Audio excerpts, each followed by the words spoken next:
Hello, this is Julian, and I'm going to introduce two plays written by Julia Cho, BFE and Aubergine. The title is Julia Cho's ongoing journey of exploring racial identity from BFE to Aubergine. This is the content I will follow. So I'm going to talk about the context first, then compare the two texts BFE and Aubergine. Then there is one discussion question to provoke your thought. Then let's look at the context first. Born July 5, 1975, Julia Cho is a second-generation Korean-American playwright and television writer. There are many examples of her plays here, and as you can see, BFE was written in 2003 and Aubergine in 2017. There is a time gap between two plays, so we are going to look at the main theme in the two plays and find out differences between them.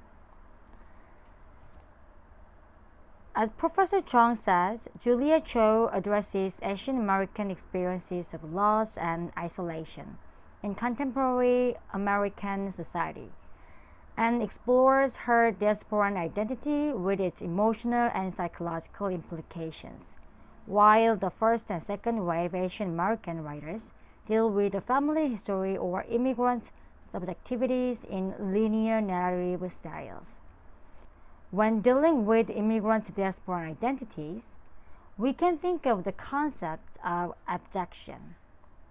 In her analysis of Korean diaspora, Professor Wu introduces Kristiva's identification of abjection as a state of simultaneous fear and identification with an object. For the immigrant, the homeland, as an object of abjection, had the ambivalent values between a beloved homeland to return to and an uncomfortable root of misery.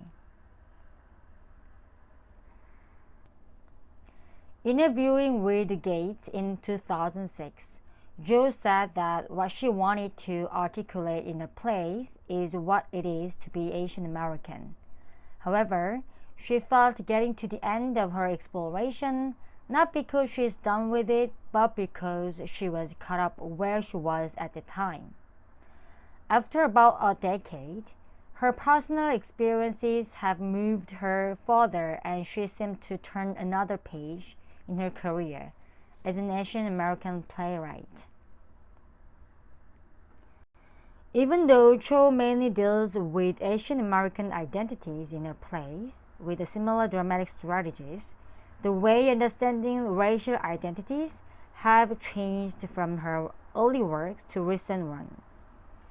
In BFE, Penny, a 14-year-old Asian American, lives with her married mother, Isabel, and her uncle, Lefty, distancing herself from her own ethnic identity.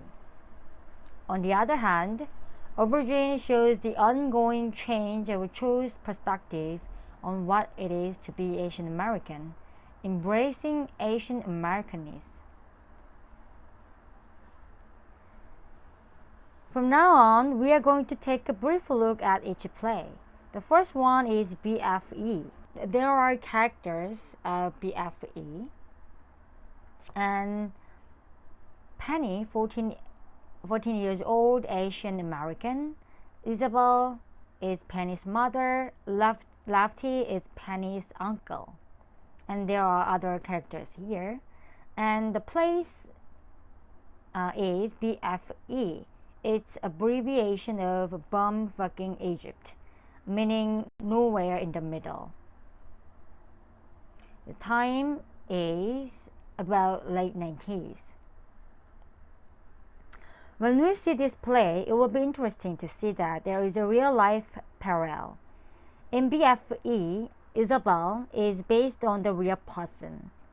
In 1930, at the age of 16, Elizabeth Cooper met the American General Douglas MacArthur, then commander of all U.S. troops in the Philippines.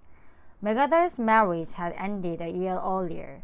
Cooper became his mistress in Manila, and the 50-year-old MacArthur he hid this fact from his 80-year-old mother.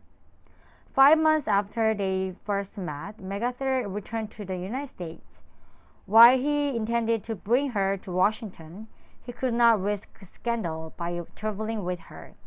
So he bought her a ticket on a ship to arrive after him. In 1933, when the secret affair threatened to become public, MacArthur brought it to an end, reportedly giving her $15,000 and a ticket back to the Philippines.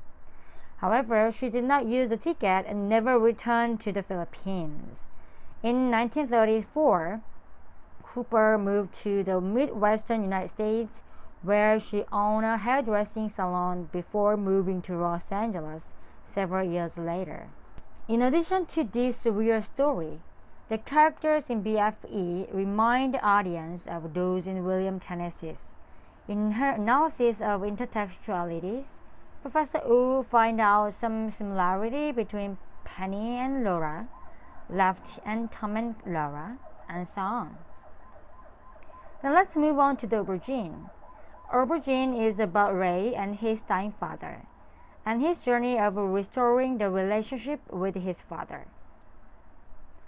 When I compare these two plays, I try to find some similarities even though there is a time gap.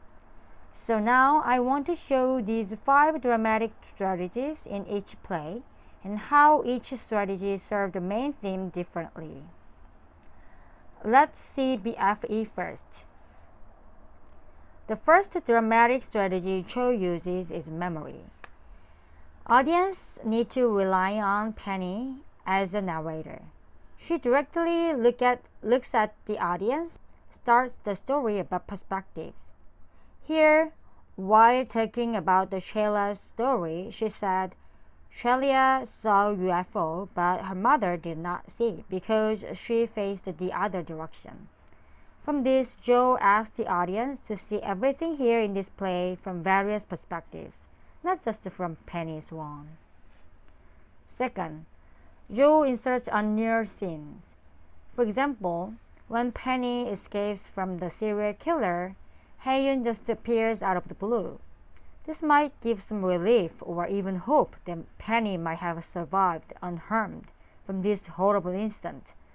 But this just suspended the moment where Penny faces again her harsh reality, like even the serial killer refuses her because of her ugliness. Third, Joe also elicits ironic rapture. After Hae-yun's abrupt appearance, she introduces Yata group in Korea.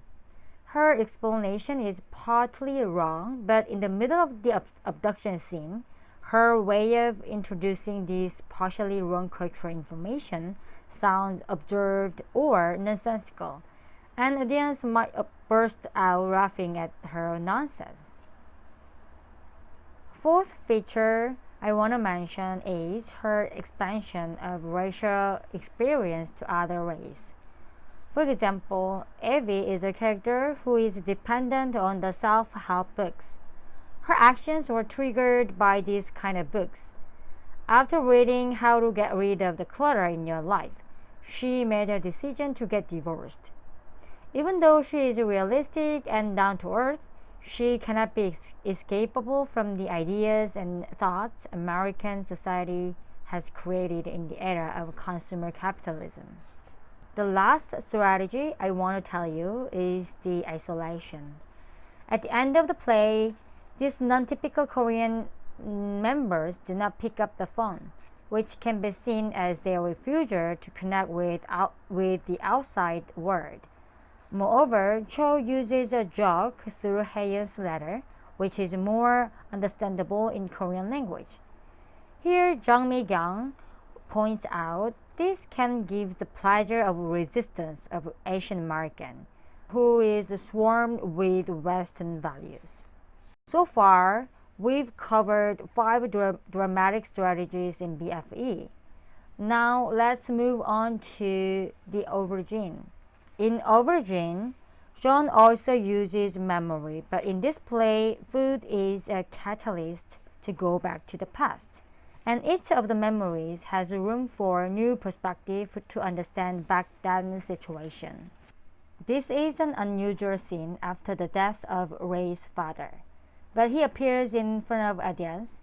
Now the audience comes to understand from where he got the fatal disease and other family story. And this is a scene that elicits laughter. Cornelia is Ray's girlfriend, and she shares her story about fish before the last meal with Ray's father. As seen in this, she thought her father really liked the head and the tail of the fish because he always ate those parts and gave the middle to her. One day, her mother cooked fish and put it on the table, and because she wanted to give him the best, she gave her father the head and the tail of it. Her father scolded her, saying, "Idiot."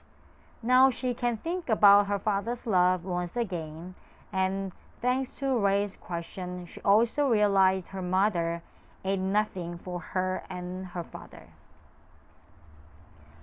Jo also has other races on her stage. For example, Lucien, who is a naturalized citizen once a refugee, is a hospice and he helps Ray a lot to care his father. He's the one who introduced the aubergine to Ray, talking about his own country and the difference between aubergines from his country and the ones growing in America. Lastly, at the end of the play, Ray got a call from the dental clinic. Since her father lay in the bed, Ray has carried his father's cell phone, and he was a little discomfited when he realized there is no call from other people. However, after this call from the dental clinic and her warm condolences, he might feel some kind of connection between his father and the world surrounding him.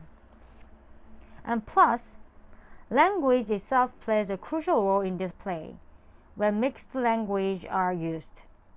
As we already saw, in BFE, the Korean joke was used as a tool of resistance or still opaque for English speakers to understand.